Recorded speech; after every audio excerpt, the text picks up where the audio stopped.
Welcome today to Teen Scene. Here today we're going to be looking up on the Police Commissioner of Baltimore.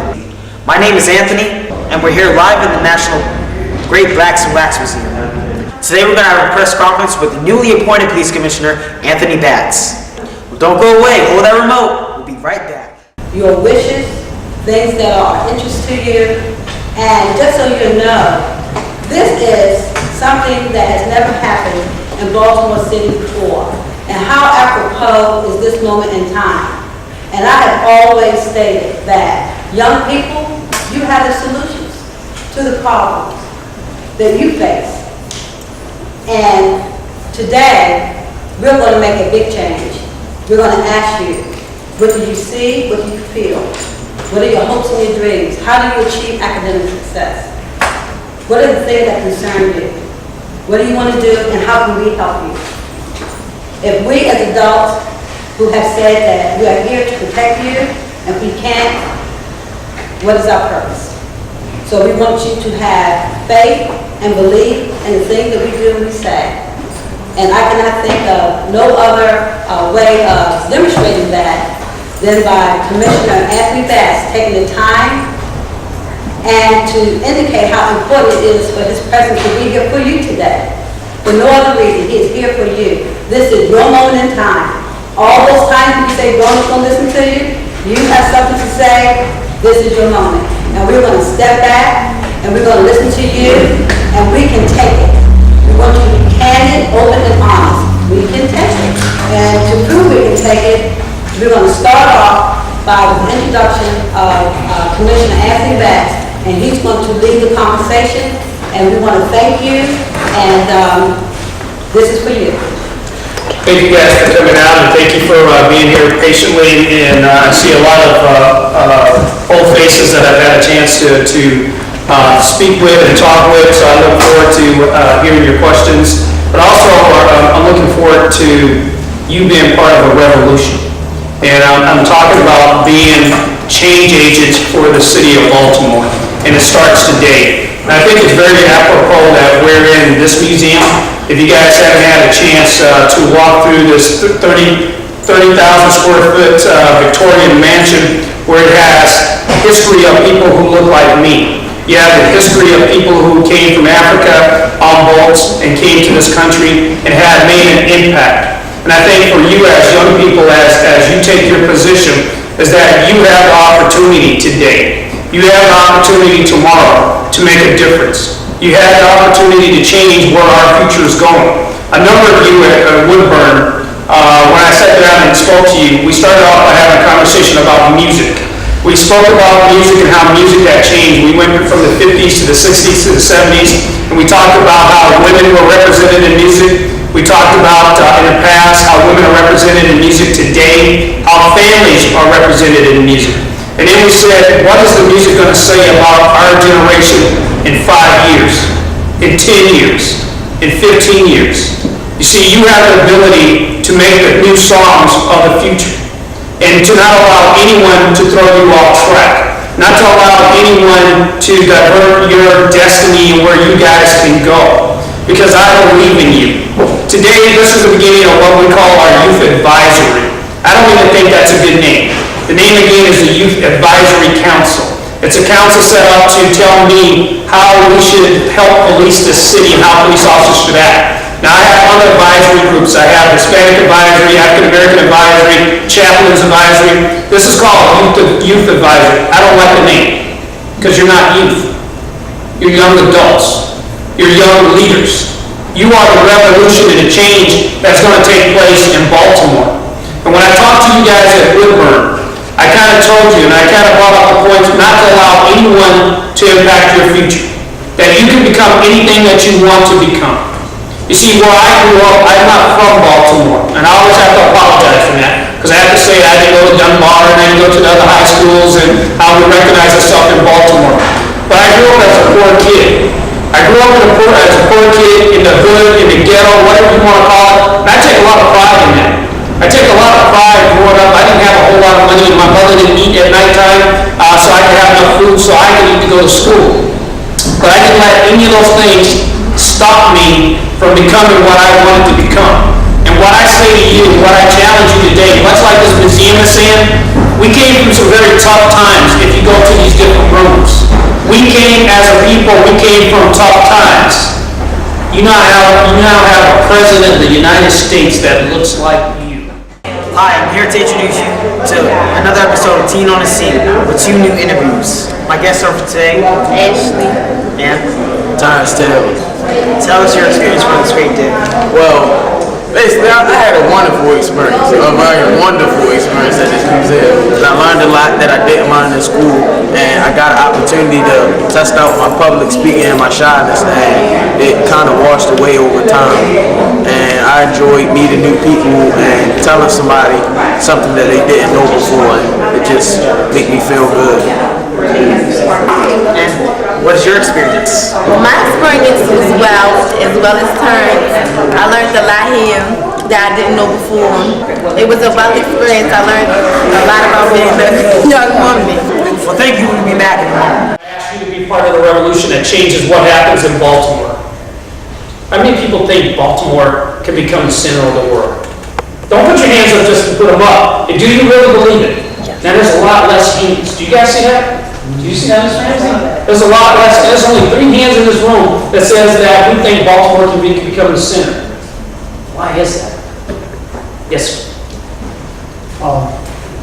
One of them is when a city, such as Baltimore or any other city in the country, like, for example, New York, even though they have good views, the Empire State Building, they have a reputation for most of their things. One of them is how good their food is. Well, us inside Baltimore, we could have a good sense of humor, a good place to live at, good neighborhoods, but that all has to start with the police and with the people that's helping us out, and starting with our parents too. I like that. I like that. How many people have a sense of pride for Baltimore? Not as many hands. A lot of the parents raise their hands in the back, all those hands, but for the first time, all those hands went up in the back. Before they were all in the front. Why don't the young people have a sense of pride for Baltimore? I mean, we're the home of the prior Super Bowl champions, right? Have any Raiders fans? Yeah. Yeah, we're not getting out of this room. All right? Do I have some Warrior fans? Yeah. Come on, now, how many of you guys had a chance to go down to the Inner Harbor? So we have a lot of hands. You guys proud of the Inner Harbor? Yeah. I'm proud of the Inner Harbor. What are the other good things about Baltimore? Randy, don't you run off on me now. Anybody? Yes, sir.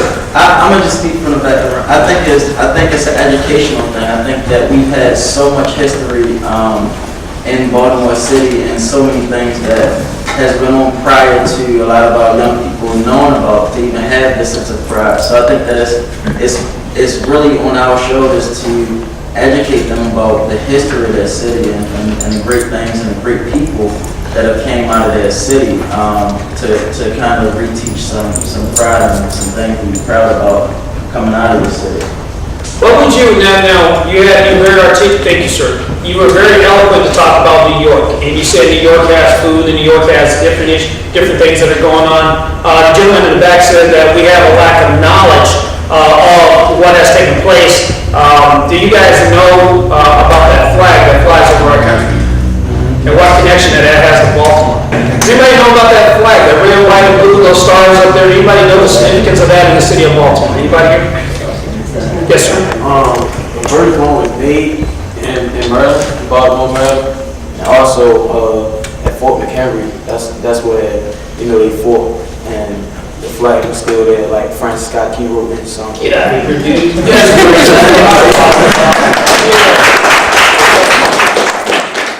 Well, we have another young lady joining us right now. What was your experience? At the Blacks and Wax Museum, I learned a lot about my culture. Most stuff that I didn't learn in school. And it was fun to learn and telling my knowledge about my culture and my ancestors. We went to the Reginald F. Lewis Museum, a Catholic church, St. Francis Academy, and a plantation. So what was your experience with Anthony Patz, the commissioner? Well, I had seen him only on TV, and I never seen him in person, so that was sort of an amazing experience to see him in person, and because I've never seen him before. What was your experience with the commission? Like he said, I never saw him, so it was an honor to see him. I said I never saw him in person, like Terrence said, and it was an honor to meet him and get to talk with him. Well, we're going to have a press conference right now. We'll be back in a moment. So what kind of music would you play? What would be the lyrics you would play going into our future? In my future, or my lyrics, I'm sorry, I would definitely use, the R&B hip hop. That's what a lot of things, or even pop. But I would rap as a young man on the women. I wouldn't rap, about the women because it would have to be a leader as men. It wouldn't be like for a woman. Any man can admire a woman, but it's different when you're rapping about, you're setting an example for it.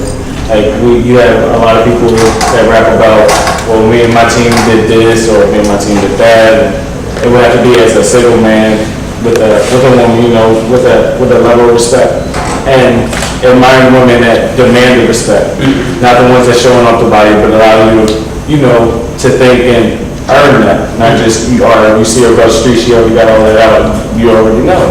It has to be some type of level of respect, and respect that needs to be demanded by the woman. And I would definitely rap about that. That would be my Ma'am, can I ask you a question? Is that okay? What's your name? Ma'am, what's your name? Yes, ma'am. Zoe. Zoe, Brianna and Zoe. Do you guys know what's happening in the Little League Baseball today? No? No, I'm gonna talk to you guys. Is there any young lady here that knows what's happening in Little League Baseball today? Yes, ma'am. Monet Davis. Mommy Davis. Ma'am, all the way in the back, you put up your hand right there. Who's Mommy Davis? Mommy Davis. Mommy Davis is a baseball player, a young baseball player. So what's the significance of a woman playing baseball? Yes, ma'am. Tell me, preach to me now. Go ahead, tell me, what's the significance? Many people say like girls can't play sports and she did her own thing instead of listening to the stereotypes. She said girls can't play sports. Girls can't play sports, right, girls? Smart men. There you go. That's what I'm talking about, smart men. The reason I like Monet Davis is that people are like I said that women can't play sports. They can't play men's sport. But what is she doing? She's dominating. Welcome back to TNC. We have two new guests. Let's start off with you. Brianna. My name is Brianna. So what did you get out of the experience of this press conference? I learned a lot about the commissioner, the city of Baltimore, and about how we can make things better for ourselves and others. Okay, Kevin, what was your experience today at the press conference? It was okay. I mean, I learned how the music changed in the 50s and the 80s, and how the perspective of men looked at women throughout the music. What was your impression on the commissioner? I feel like he was sincere. He really cared about what he was talking about, how he wanted to make a change in the city of Baltimore. See you wearing the t-shirts for the museum. What do they stand for? What do they represent? The museum and the ancestors that's in the museum, and just give them a message about the Great Blacks and Whites Museum. This is the logo to represent the Great Blacks and Whites Museum. Well, they're available for sale when you come down to the museum. What that was just mentioned. Oh, those, well, yeah, But you should get them for sale because people was asking when they was on right. tour with us. And A lot of people like when we was walking on the street like our shirts. this is the first summer when we have them, and but that's going to be changed. Well, thank you very much. We'll go back to the press conference right now. Try to start a group for young females, teach them how to dress and how to talk to each other. Okay. You like that?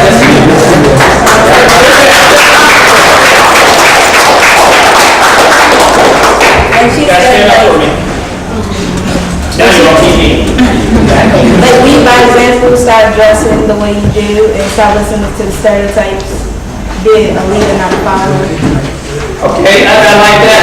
It's how we dress, how we carry ourselves. You know, in one of the classes, or when I got to speak to young people, when we talked about music back in the 50s, if you listen to it, Used to say things like sugar pie, honey bun, the women in my life are the greatest things. The songs talk about love, they talk about joy, and then somewhere in between the 50s and the 80s, the music changed. Women will start to have been called names that were not appropriate. Now, what I see is, back in those 50s, 60s, 70s, we put women on pedestals. Why is that significant for us, gentlemen? Why is that significant? Anybody? For me, I got it right here. Because women create life and be, I don't know. Women are the center of our household, right? Gentlemen, is that right? Yes. You reading women are the center of a household, they keep a household together. So when we put women on pedestals, we are celebrating family, right? Yes. When we shift and call women out of their names, and we don't respect them, and we don't put them on a pedestal, it's a family disintegrating. Absolutely. So if we're going to have a revolution, if we're going to change, what would we change for our future? What would be the lyrics of the song for the future? Gentlemen? Sugar pie.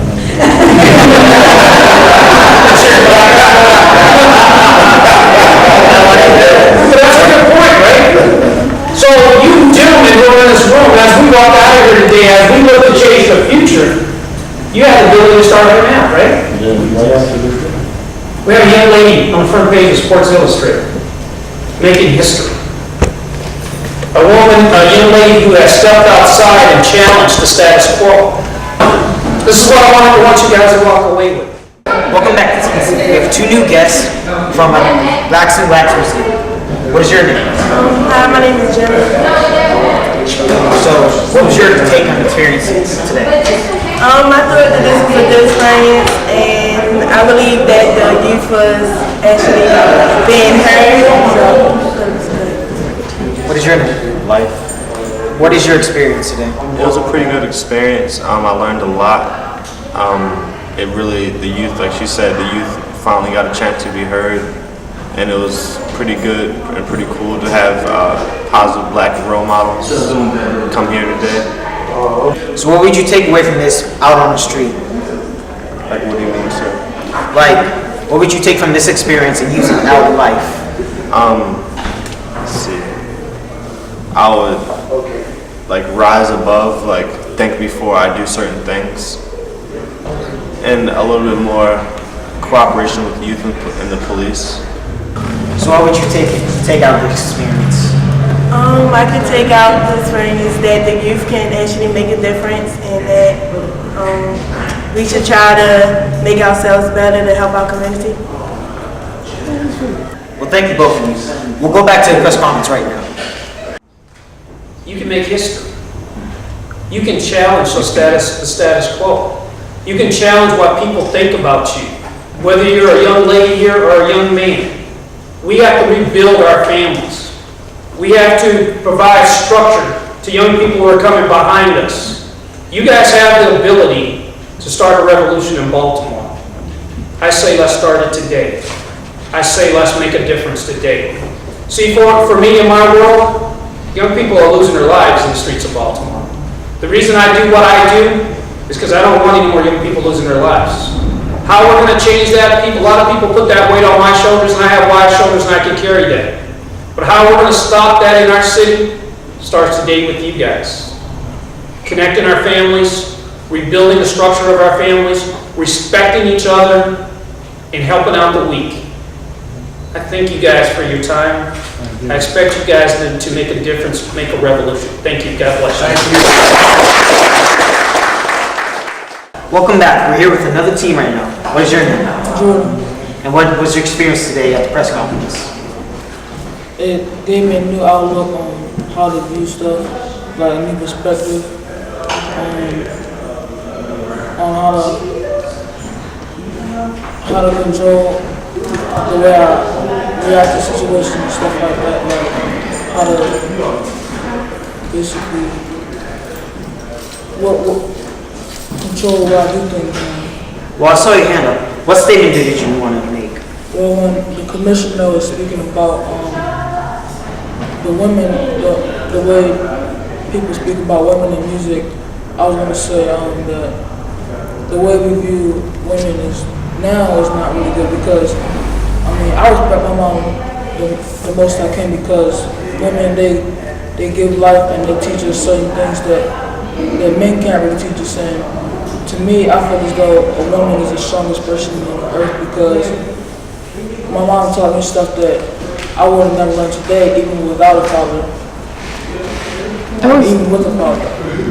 Well, thank you for being here today. Let's go back to the press conference. We employed about 15 students from various schools throughout Baltimore City. So we just want to do a quick presentation to Commissioner Batts from the museum and Drs. Elma Martin and Joanne Martin. As Commissioner Batts, our students were trained as tour guides. Nice. And they did an amazing job. I'm so proud of them. And I'd like for the rest of you tour guides, those students, would you please stand? All right.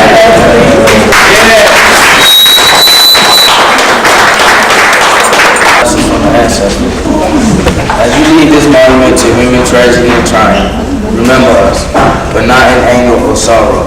Remember, we did not struggle to keep our minds from being shattered, only to have you to turn to and learn in the wise ways of the elders. We did not endure bondage for you to become a slave to drugs and alcohol. We did not die by the millions for you to kill one another by the thousands. We did not ward off their insults and claims of our inferiority for you to hate yourself. We did not become their human commodity, their black ivory, their black gold, for you to put material things over your people, even your own families and children. We withstood their slaughterhouse slave ships, their seasoning and breaking, for you to walk in unity and live with dignity. By Dr.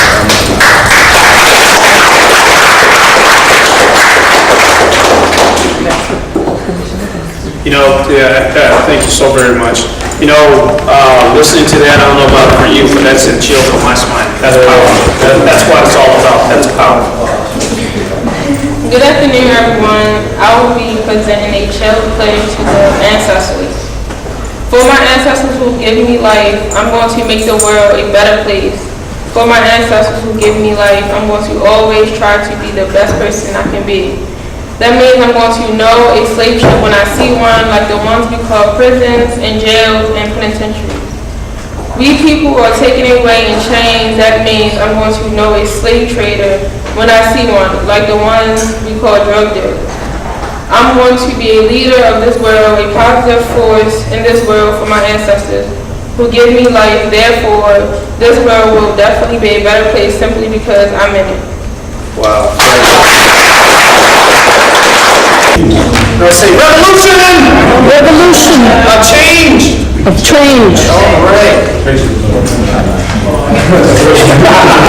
He looks like a sculpture already. I feel like that sometimes. Again, I thank you very much. As these words were read, I think they mean a lot.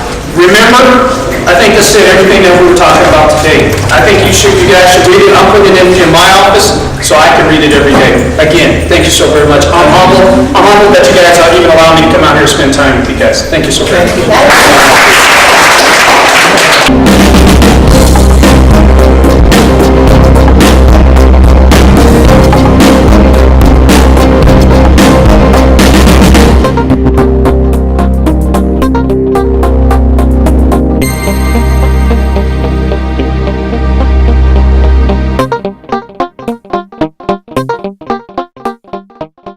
That was the end of the press conference. We'll see you again on another episode of Teen Scene. This is the end of the episode. We had a great press conference. We experienced some good lessons today. Well, for my take on it, we had a great experience. We learned things that we can use out in life and out when we're having an issue right outside here. The Great Blacks and Racks Museum, they helped us out and provided a good venue for us. And my name is Anthony. See you next time. Don't touch that remote, but you can touch it right now.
Thank